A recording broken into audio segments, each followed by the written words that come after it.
বাপের বাড়িতে এসে কিন্তু দিনগুলো বেশ ভালোই কাটছে। আর আমার গোপলু সোনাও কিন্তু দিদুন বাড়ি এসে ভীষণই খুশি। তাই দেখো সকাল সকাল কিন্তু খেলু করছিল দিদুনের সঙ্গে, আর আমি ব্রেকফাস্টটা সেরে নিলাম।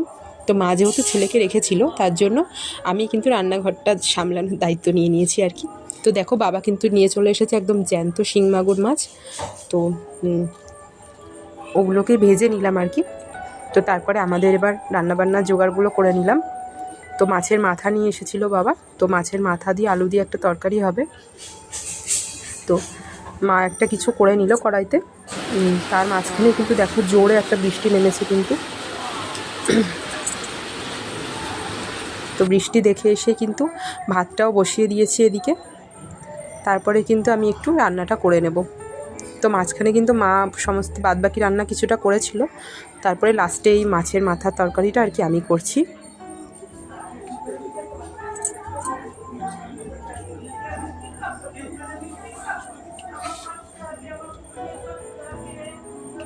তো আমার কিন্তু রান্নাবান্না হয়ে গিয়েছে, এবার ছেলেকে কিন্তু আমি খাওয়াবো।